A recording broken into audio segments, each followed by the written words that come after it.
Voy a bajarme.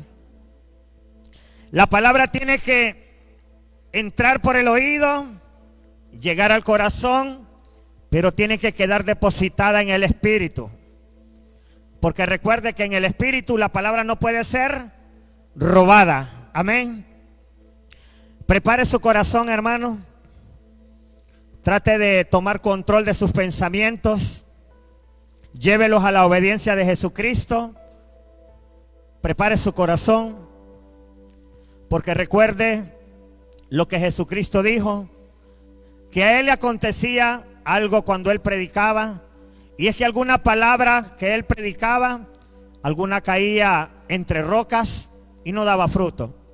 Otra entre espinos y se ahogaba. Pero había una que caía en buen terreno y daba ¿qué? Buen fruto. Y a nosotros los ministradores de la palabra de este tiempo, también nos acontece lo mismo. Que hay palabra que puede caer entre piedras, otra entre espinos y otras en buen terreno. Pero a la iglesia se le enseña a ser un buen terreno para recibir la palabra. Por eso le hablamos de disciplinar su mente, para que su mente no ande allá por los lados, allá por donde anda ahorita, sino que la traiga a la obediencia de Jesucristo, para que pueda ser un buen receptor de la palabra. Amén. Dice por ahí que seremos prosperados por la palabra. ¿Cuánto me entiende? Ahora entiende usted la intención de que usted escuche la palabra y recibirla. Es porque la palabra es la que realmente lo va a bendecir. No el tema, la palabra. Yo quiero hablar de algo que nos compete a todos. Y es acerca de las batallas de los creyentes. Nosotros como cristianos, escúcheme bien, algo que de repente cometen errores muchos predicadores, es que solamente le hablan a la iglesia de la bendición, pero de repente no le hablan a la iglesia de las batallas que tiene el creyente. Pero nosotros en esta casa sí hablamos de batallas espirituales, ¿sí o no? ¿Cuántos han escuchado acerca de las batallas en la mente? Batallas espirituales. ¿Sabe por qué? Porque queremos que la iglesia sea entrenada, no solamente a adorar a Dios, no solamente a congregarse, sino que la iglesia también aprenda a defenderse cuando el pastor no esté, cuando su líder no esté, cuando haya un conflicto. En lo secreto la iglesia sabe defenderse porque ya ha aprendido a pelear sus batallas como creyente. Amén. Y este tema es muy importante, porque algunas personas creen que esto solamente se trata de aceptar a Cristo y esperar las promesas. Pero déjeme decirle que esto no es así. Esto es de esperar las promesas, pero en el camino hay batallas en la vida de los creyentes. Y si hay alguien que se identifique, levánteme la mano y diga: a mí me pasa en el camino, hermano Willy. Me aparecen batallas en el camino. Llámele economía, llámele lo que sea, son batallas. Algunas tienen que ver con los demonios, algo otras no tienen que ver con los demonios. Algo otras son batallas que por causa de que somos peregrinos y vivimos en esta tierra, tales batallas las vamos a experimentar. Amén. No todo es demonio, pero sí hay batallas que los creyentes viven. Y es muy importante porque cuando termina la reunión y usted se va, yo como pastor puedo ignorar qué batalla tiene usted. Hay algunas batallas que yo me doy cuenta porque los hermanos me llaman o me comunican: mira, hermano Willy, estoy pasando eso. Wow, digo yo, hay una batalla en la vida de este creyente. Pero hay hermanos que no se me acercan, tal vez su vida es más privada y están viviendo una batalla como creyentes. Y yo quiero que sepan que esa es una realidad, que en el silencio vivimos todos. Probablemente el que está al lado suyo probablemente está viviendo una batalla como creyente y tal vez usted no lo sabe, ¿sí o no? Algunas mujeres están viviendo sus batallas, algunos jóvenes no. No, hermano Willy, los jóvenes, ¿qué batallas van a vivir ellos? También los jóvenes tienen batallas. ¿Cuánto me entienden? El pastor, no hombre, pastor, ¿qué batalla va a tener? Todos tenemos batallas, amén. Entonces yo quiero que sean conscientes que somos una iglesia que adora a Dios, pero también hay ciclos de batalla, ciclos de victoria, ciclos de batalla. Y hay que saber y conocer esto, amén. Yo quiero abrirle mi corazón como persona que lleva 17 años en este evangelio, como peregrino de Jesucristo. Quiero decirle algunas batallas que han sido las más fuertes en mi vida, y no solo en la mía, en todo aquel que ha seguido a Cristo y no se ha alejado. ¿Y sabe para qué se las queremos dar? Para que usted sea consciente de que estas batallas se dan en el camino y no se vaya a poner a comparar. Yo adoro a Dios y las cosas no cambian, hermano Willy. Si es que así va a pasar muchas veces. Usted va a adorar a Dios y las cosas no van a cambiar en el momento. ¿Sabe por qué es? Porque son batallas que está viviendo el creyente. ¿Cuánto me entienden? Esto no es que yo tengo un problema, vine a la reunión y después de la reunión, ¿cómo siguió la cosa en mi casa? No se ha arreglado todavía. Y entonces, ¿a qué voy a la iglesia? No. No me compare la reunión del domingo con que cree que ella es la solución. No, nosotros lo que hacemos es, mientras Dios ordena las cosas, seguimos adorando a Dios. Mientras la batalla está, el pueblo sigue adorando a Dios. Pero ¿sabe por qué queremos dar este tema de la batalla del creyente? Porque algunos hermanos se asustan cuando estas cosas comienzan a pasar. Hay alguien que quería que le fuera bien mañana y mañana le fue mal. Hay alguien que quería que le fuera bien el próximo mes y le fue mal. Hay alguien que en ese año quería que todo le saliera bien y algo salió mal. Hay alguien que quería que el familiar no se muriera y el familiar se le murió. Es que son batallas, hermano. ¿Cuánto me entienden? Hay alguien que no se quería enfermar este año de algo y se enfermó. ¿Cuánto me entienden? Hay alguien que quería que la economía no se le dañara y algo pasó con su economía. ¿Cuánto me entienden? Y estas son batallas de los creyentes. Ahora, ¿por qué es importante? Escúcheme bien. ¿Por qué es importante que usted como cristiano aprenda a pelear las batallas? Porque si los cristianos, número uno, desconocen que hay batallas, a cada rato se me van a asustar y van a salir corriendo por las puertas de la iglesia, porque pudo más la batalla que la fe y el Dios grande que tienen. ¿Cuánto me entienden? Batallas son batallas. Pero pregúntele a David, ¿quién era más grande, si Goliat o Dios?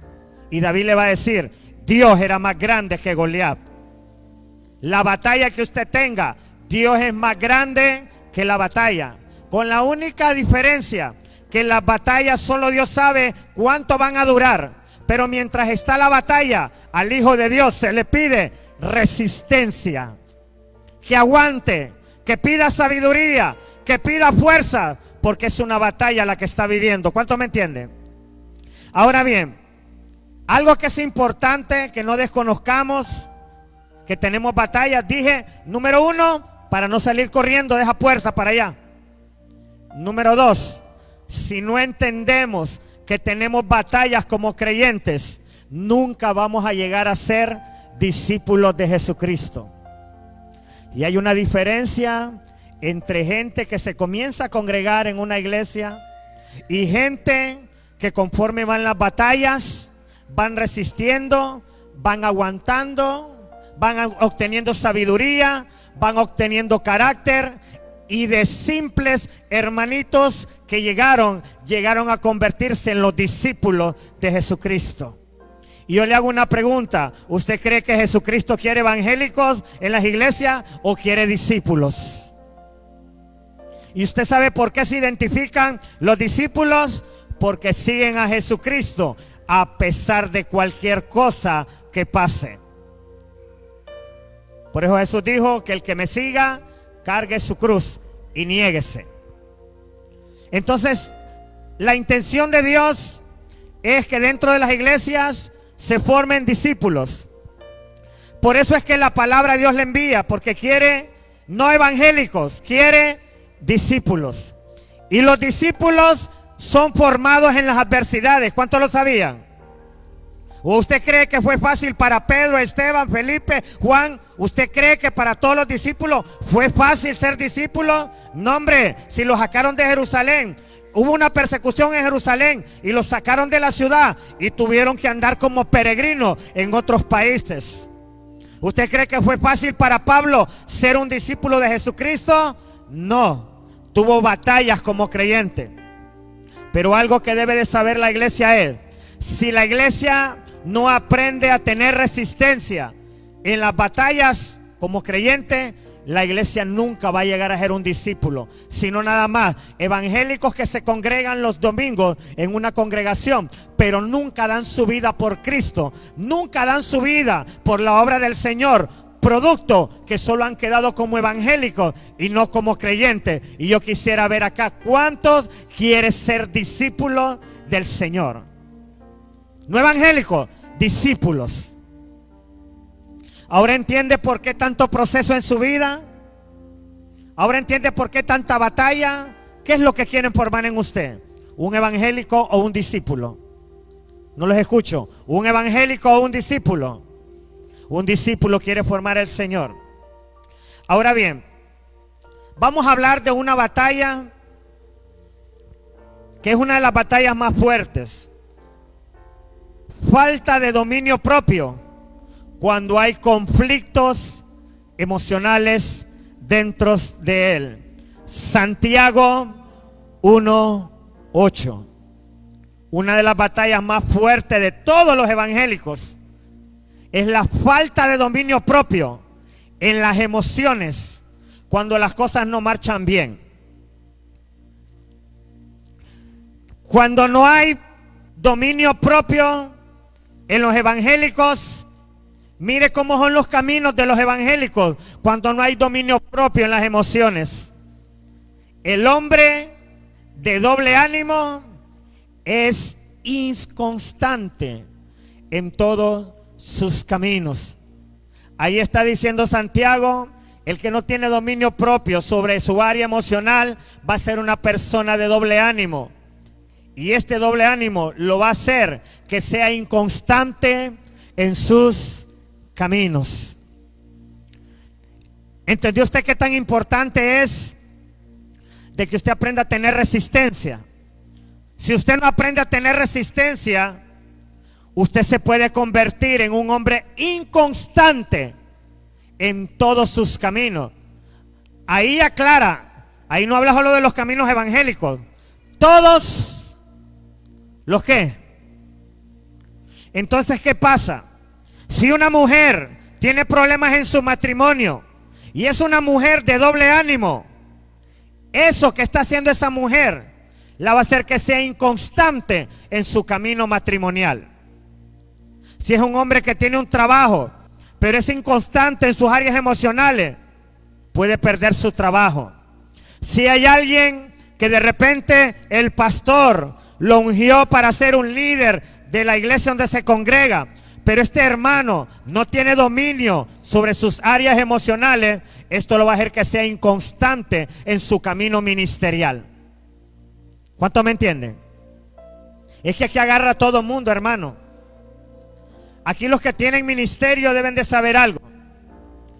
Debemos de tener dominio propio sobre nuestras áreas emocionales, porque si no vamos a ser inconstantes en nuestro ministerio. Y si usted está casado, tiene que aprender a tener dominio propio sobre su área emocional. En pocas palabras, cuando siente que se va a enojar con su esposa y que va a estallar y le va a decir unas cuantas verdades, tenga dominio propio en su área emocional. No vaya a ser que su boca se convierta en una espada que golpea al otro. ¿Cuánto me entienden? Cuando dan ganas de hacer cosas incorrectas porque mis emociones están tóxicas, lo más correcto es que aprendamos a tener dominio propio. Yo quiero que entienda esto, porque las emociones son algo que se disparan, son detonantes. Hoy estoy tranquilo, bien reverente en la reunión, pero mañana puedo estar en un escenario que me trastoque mis emociones y se me va a demandar dominio propio cuando mis emociones quieran brotar. ¿Cuánto me entienden? Escúcheme bien, hermano, no deje ir esto. No deje de ir esto, porque va a haber un día donde yo no voy a estar al lado suyo y lo único que lo va a liberar es el dominio propio sobre su área emocional. ¿Cuántos me entienden? Entonces yo quiero que sepamos, hay veces, hay cosas, mire, todo esto tiene que ver con escenario. Para que yo me ría, tiene que haber un escenario de alegría en el lugar. Para que mis emociones se pongan tóxicas, tiene que haber problemas, discusiones, enfermedades o cualquier índole de cosas que activan. Recuerde algo, hermano.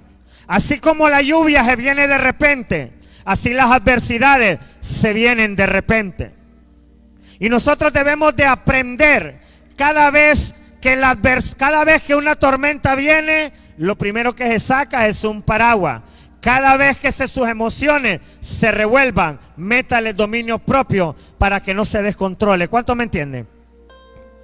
Ahora, esto se debe de hacer para que los cristianos no seamos de doble ánimo. Tenemos que tener resiliencia en la adversidad. Lo voy a repetir. Cuando nosotros estemos pasando por batallas y si somos de doble ánimo, lo que se nos pide es que tengamos resiliencia en la adversidad. ¿Y qué es resiliencia? Es poder galopar en medio de las adversidades. ¿Cómo así, hermano Willy? Eso de poder galopar. Usted sabe que cuando usted va en un caballo, el caballo va galopando y lo va ¿qué? Meneando. Y usted tiene que agarrar bien el lazo y agarrarse bien, porque en lo que va el galope del caballo, usted se puede ¿qué? No lo oigo. Si el caballo va galopando y usted se confía y no se agarra bien, ¿qué puede pasar? ¿Se puede ¿qué? Se puede caer.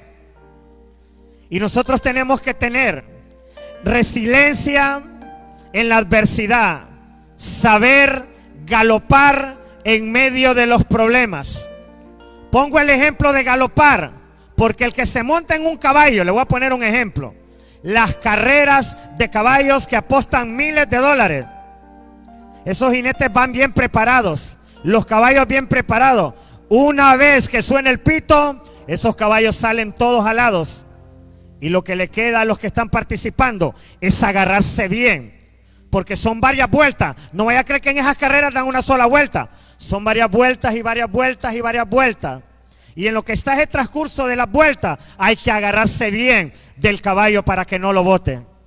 La resiliencia es algo donde nosotros, en medio de las adversidades que tanto galopamos, hay que agarrarnos bien. ¿Cuántos me entienden? ¿Sabe por qué?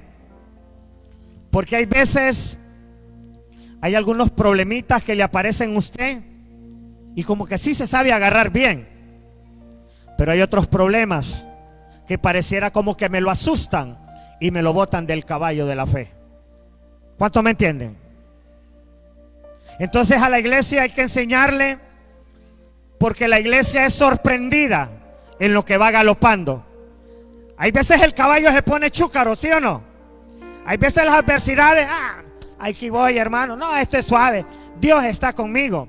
Pero hay algunas adversidades que asustan a la iglesia, la ponen a llorar a la iglesia, la perturban a la iglesia. ¿Por qué? Porque hay que tener resiliencia para poder cabalgar en medio de las adversidades.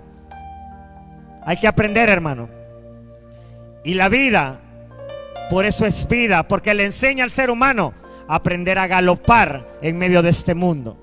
¿Y por qué galopar? Porque las cosas se mueven. Hoy están tranquilas, mañana se desacomodan, ¿sí o no? Y es muy importante esto. Otra cosa que la iglesia debe de aprender, aparte de saber soportar, es que muchos debemos de aprender a desarrollar carácter en medio de las desventajas que vienen en nuestra vida. Hay veces vienen desventajas. ¿Sabe qué es desventaja? Es algo que usted no quería que ocurriera. Desventaja. Yo no me quería enfermar, pero me enfermé. Es una desventaja ya. Yo no quería tener problemas económicos en este mes, pero me vinieron. Y eso ya es una desventaja para usted. Yo no quería que este familiar se muriera, pero se murió. Eso ya es una desventaja para usted. ¿Cuánto me entienden? Y la desventaja, la iglesia debe de aprender. En cada desventaja que le aparezca en el camino, debe de aprender a desarrollar carácter. El carácter no tiene nada que ver nada más con la iglesia evangélica. El carácter es algo que la vida misma, no se necesita ser iglesia para entender que hay que agarrar carácter por las desventajas que vivimos en la vida. Pero a la iglesia hay que enseñarle esto, de que no importa lo que pase, la circunstancia no te tiene que debilitar, te tiene que ir formando carácter.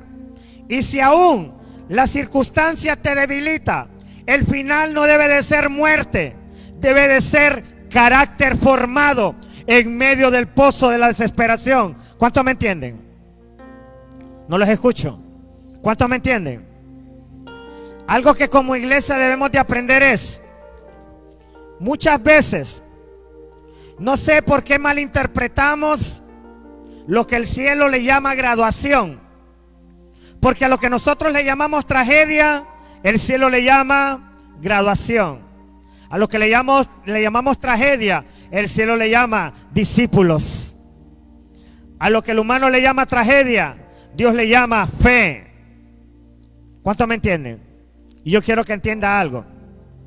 Estamos obligados a desarrollar carácter.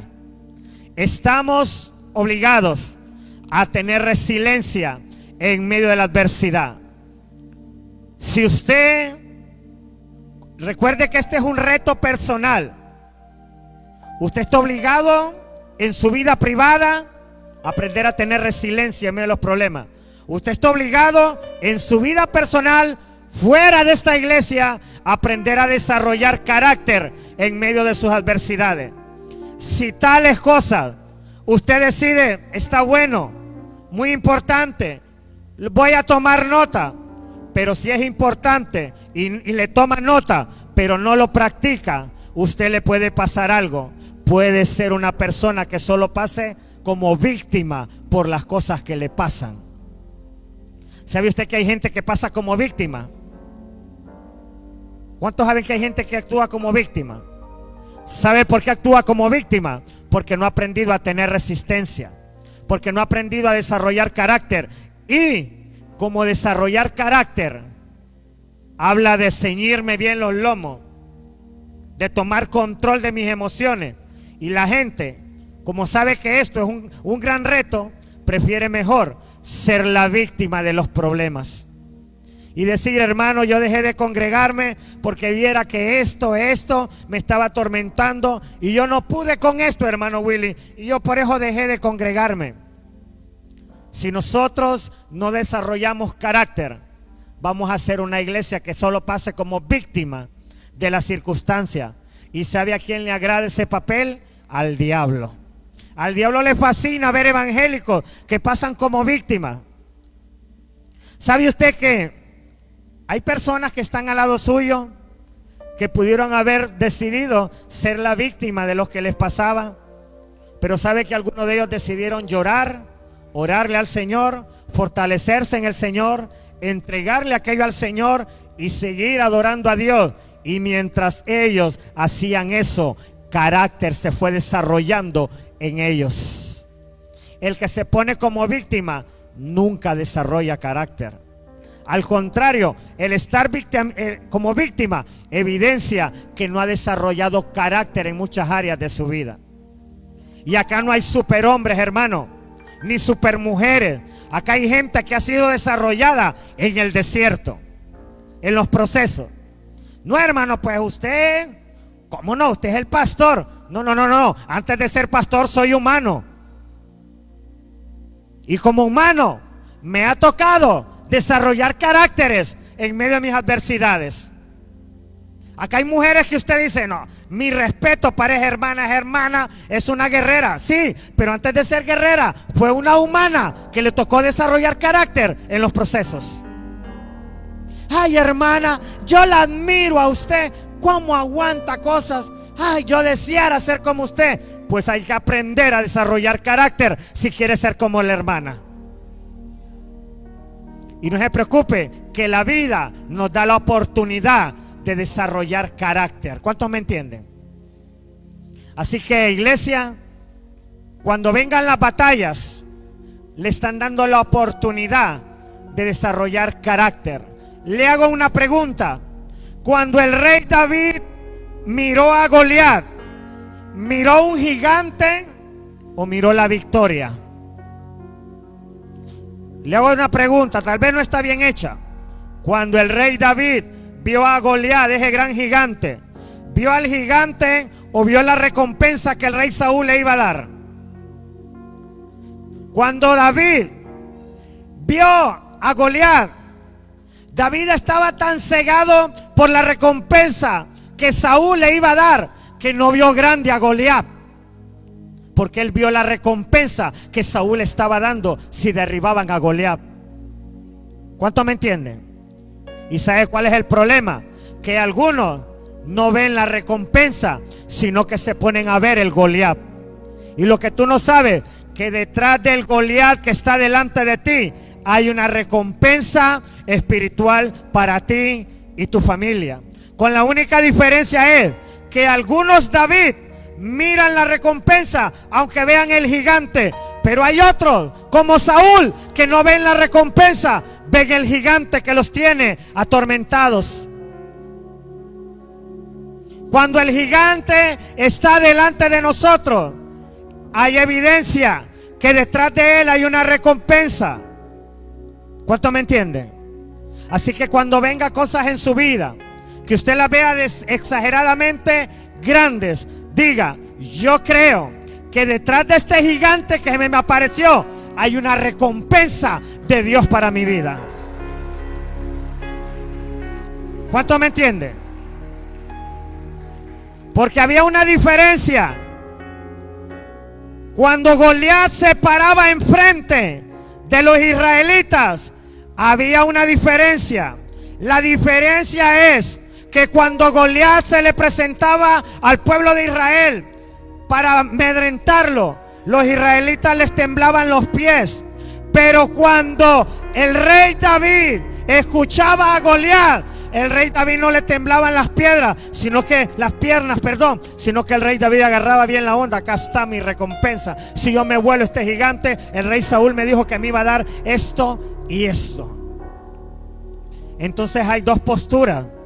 Gente que cuando mira el gigante le tiene miedo al gigante, y gente que cuando viene y mira al gigante enfrente de él, prepara su onda y sus piedras para derribarlo, para ver la recompensa que viene. ¿Cuánto me entienden? Ahora bien, algo muy importante. ¿Cuántos aprendieron de este primer punto? Las batallas del creyente, el área emocional. Si no controlamos nuestras áreas emocionales, nunca vamos a desarrollar el ¿qué? Carácter.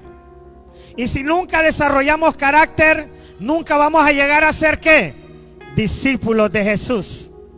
Y si no tenemos dominio propio en nuestra área emocional, vamos a ser inconstantes en todos los caminos, no solo en los evangélicos, en todos los caminos.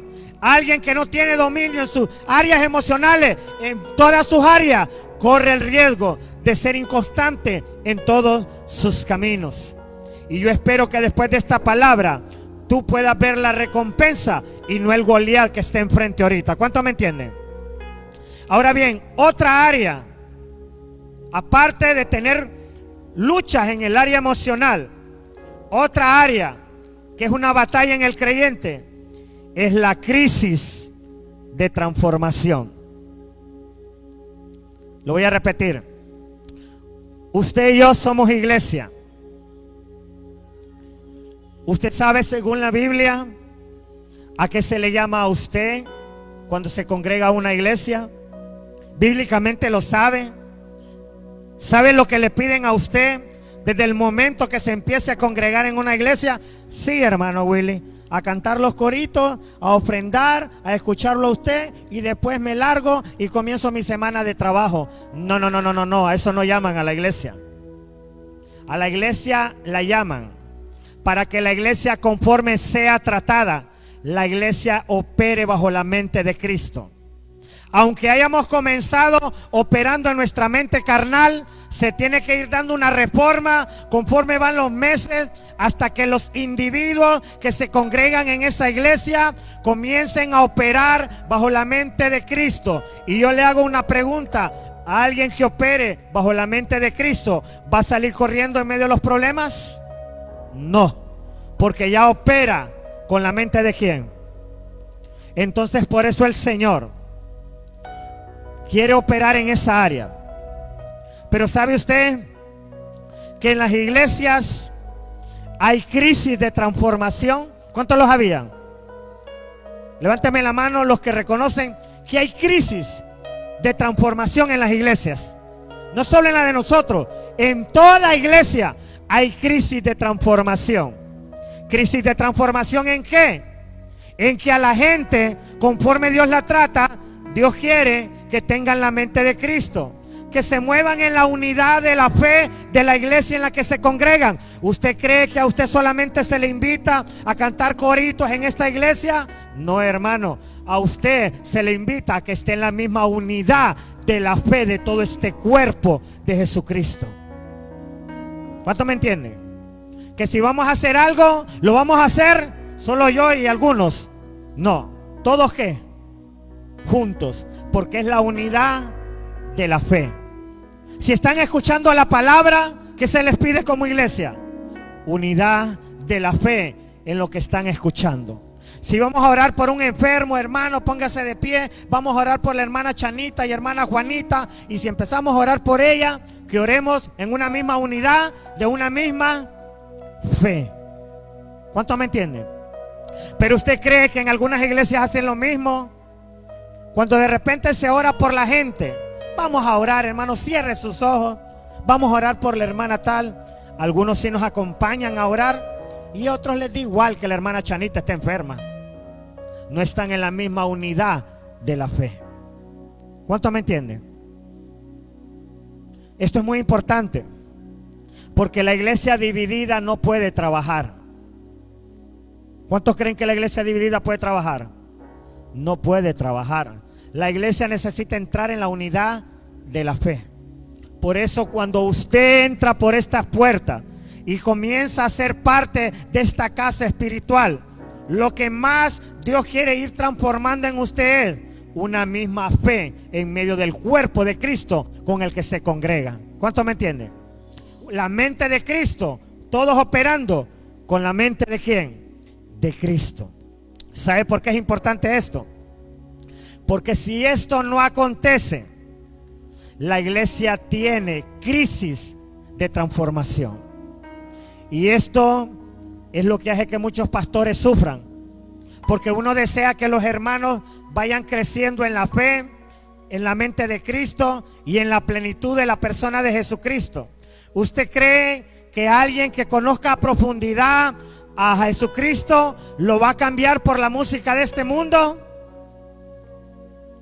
¿Usted cree que alguien que conozca a profundidad la persona de Cristo lo va a cambiar por un baile, por una cerveza, por un amigo que lo invita a andar más afuera que en las cosas de Dios?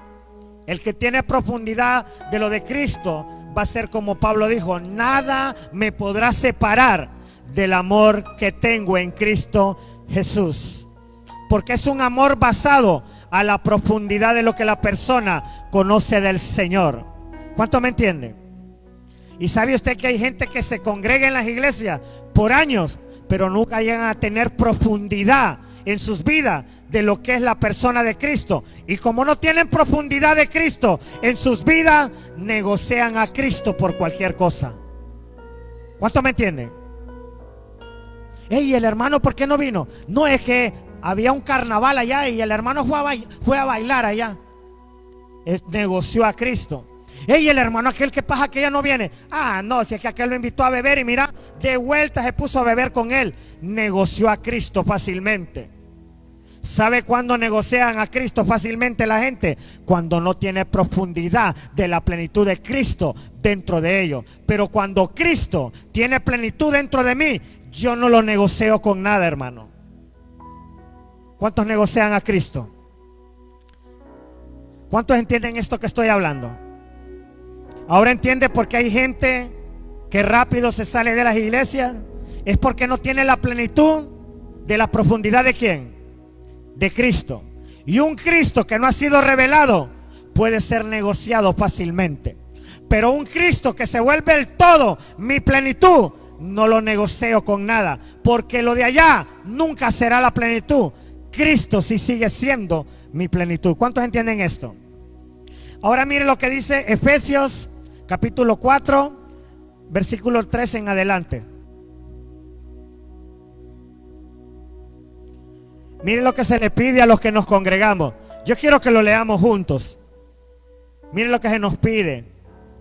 Como iglesia que se congrega, se nos pide hasta que todos lleguemos a la unidad de la fe y del conocimiento del Hijo de Dios, a un varón perfecto, a la medida de la estatura de la plenitud de Cristo. Ahí déjemelo.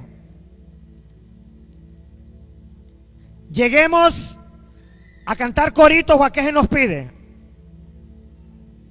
¿Qué es lo que nos pide como iglesia? Que haya unidad de fe entre todos. ¿Qué se nos pide? Que lleguemos a tener el conocimiento de Cristo. A lo menos que usted quiera que solo su pastor tenga el conocimiento de Cristo. Pero si solo yo tengo el conocimiento de Cristo, va a haber una desventaja en usted. Pero si usted y yo, los dos, tenemos el conocimiento de Cristo, nada nos va a separar de Cristo, ni al pastor ni al rebaño, porque tienen la plenitud de Cristo dentro de ellos. Y aquí lo que se busca es que la iglesia vaya obteniendo la plenitud de la persona de Jesucristo. Ahora quieres saber para qué todo esto. El siguiente versículo, el 14. ¿Cómo dice ahí, hermano? Leámoslo juntos. Para que ya no seamos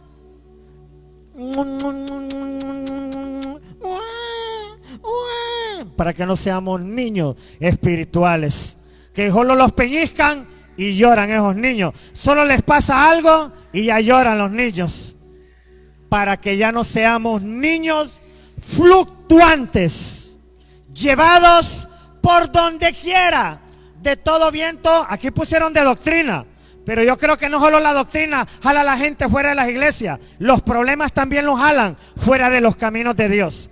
Aquí Pablo habla de que algunos hermanos, las doctrinas de ese tiempo los separaban de Dios. ¿Por qué? Porque no estaban en la misma unidad de fe, porque no tenían la plenitud de Cristo, porque no tenían la plenitud de Cristo. Se lo traduzco: iban a la iglesia, cantaban corito, pero no tenían la mente de Cristo. Iban a la iglesia, cantaban corito, pero no tenían plenitud de Cristo. Les sigo diciendo, iban a la iglesia, cantaban corito, pero ellos no tenían todo lo del Señor. Entonces, ¿qué pasa?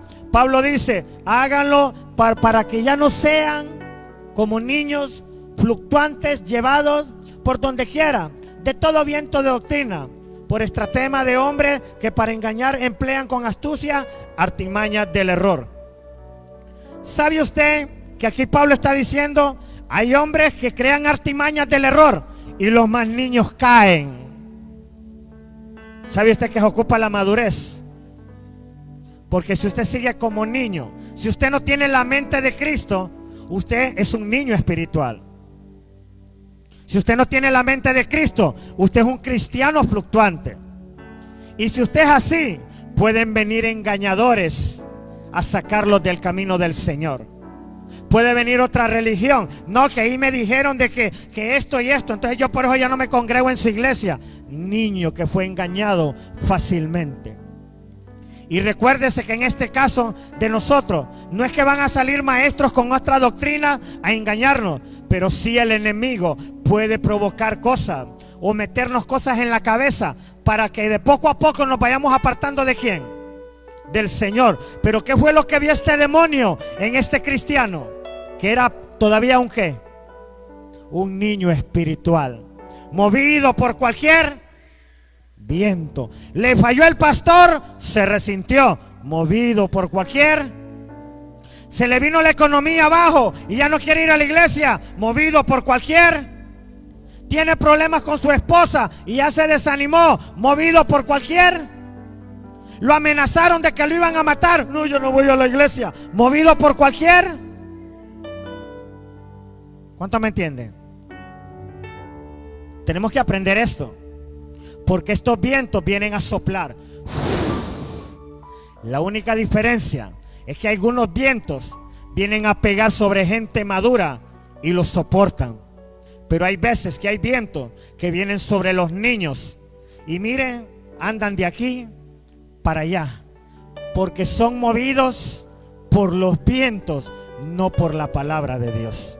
Usted agarre un papelote, póngase a correr, eleve el papelote y el papelote va a estar estable según el viento que lo sostenga.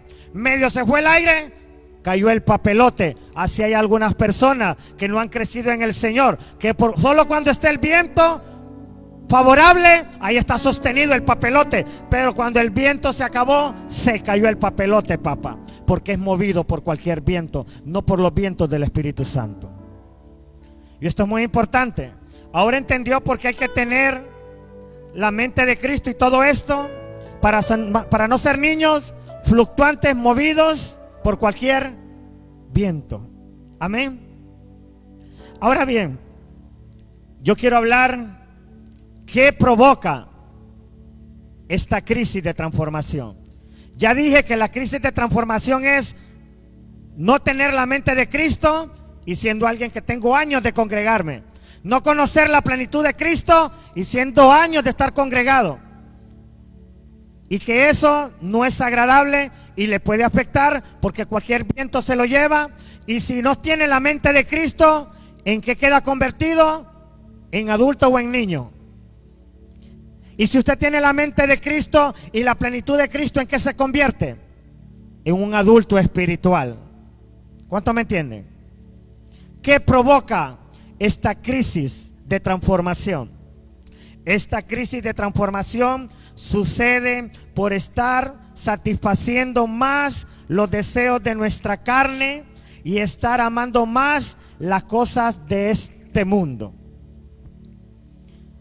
Va a ser un poco difícil que yo me dé cuenta cuando alguien es un niño espiritual, pero los efectos de la carne y de amar el mundo en esa persona se van a evidenciar más adelante. Mire, hermano, hay algo que se lleva bien en lo secreto, en lo espiritual. No sé si usted se ha fijado cuando van a levantar un edificio que cierran el lugar con láminas alrededor y dicen aquí se va a construir tal edificio, pero el lugar está cubierto, ¿sí o no? Y entonces cuando uno pasa por ese lugar, uno ve aquellas grandes láminas, pero uno desconoce lo que está pasando allá adentro. Pero cuando usted pasa, usted oye sonidos de martillo, sonidos de taladros. ¿Cuánto me entienden? Sonidos de máquinas. Y usted dice, oigo los sonidos, pero no sé lo que están construyendo allá adentro. ¿Cuánto me entienden? Así pasa dentro de la iglesia. Aunque sea algo espiritual, pero en lo espiritual se va evidenciando quién provee más para los deseos de su carne y ama más este mundo, y se va a evidenciar, hermano, y se va a evidenciar quién se está negando más a su carne y quién está amando más lo de Dios que las cosas de este mundo. Porque cantar corito, todos pueden cantar corito. Negarse a la carne, he ahí el reto para cada uno de nosotros. Entrar por las puertas de una iglesia, todo mundo puede entrar. Negarse a los deseos de la carne, he ahí el reto. ¿Cuántos me entienden? Cantar y que ama a Dios es fácil. Demostrar que lo ama más que el mundo es un reto. ¿Cuántos me entienden? Y eso se lleva en los secretos. Y como eso está en los secretos, cuando menos acuerde, uno ve que por acá hay un hermano maduro y por acá hay otro hermano inmaduro. Aunque todo se está gestando en los secretos, pero se va evidenciando conforme van los meses y los años. ¿Quién está proveyendo para el espíritu? ¿Quién está proveyendo para la carne? ¿Quién anda más en lo del Señor? ¿Quién anda más en lo del mundo? Porque aunque la construcción sea en lo espiritual, al final se va a notar, porque se van a empezar a ver los niños espirituales y los maduros espirituales. Así que aquí nadie me vaya a decir, hermano Willy, póngame a predicar a mí porque yo soy maduro espiritualmente. No se preocupe, no ocupa levantar la mano. En el lapso de los meses uno va viendo quién es el niño espiritual y quién es el adulto espiritual dentro de la congregación. Y aparte que las tempestades, las adversidades le ayudan a la gente a darse cuenta si es un niño todavía que llora en la adversidad o es un maduro espiritual que si va a llorar no va a ser delante del problema, va a llorar delante de Dios para que Dios dé una respuesta. ¿Cuántos me entienden?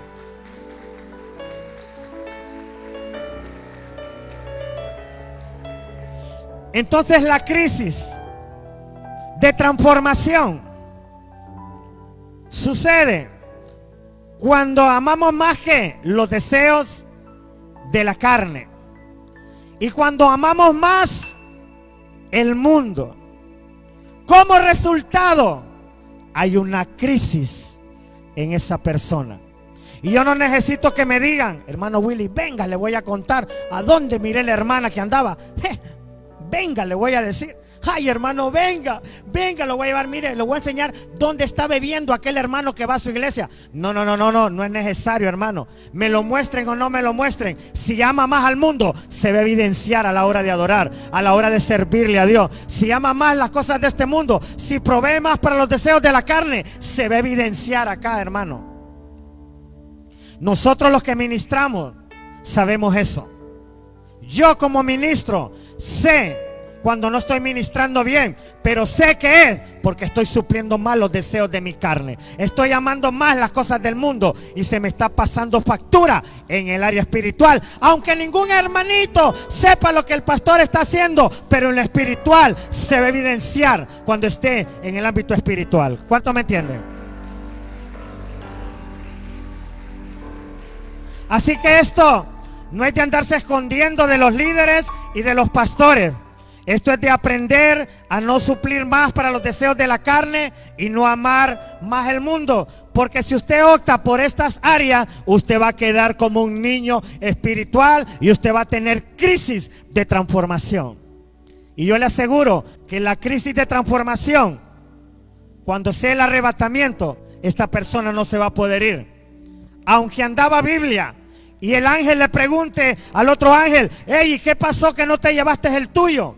O a la hermana, ¿qué pasó que no te la pudiste llevar? La que yo me iba a llevar, no miras que tenía crisis de transformación. ¿Cómo así? Le va a decir el ángel. Amaba más el mundo que a Dios. Suplía más para la carne que para su espíritu. Por lo tanto, cuando yo la quise agarrar, miré un rótulo que decía, ella no se puede ir en el arrebatamiento porque tiene crisis de transformación. ¿Cuánto me entienden? Esto es muy importante. Porque lo que estoy diciendo ahorita va a tomar gran valor el día que la trompeta suene. ¿Cuánto me entienden? Póngase de pie. Y si Dios habla su vida, levante una ofrenda de palmas. Voy a pedirle que cierre sus ojos. Ahí con sus ojos cerrados. Tal vez me le sube un poquito, Luis Alexi. Cierre sus ojos, hermano. Acabas de ver alabanza, adoración y palabra de vida en Casa Templo Familiar Cristiano Man. Nos vemos en nuestra próxima reunión. Bendiciones.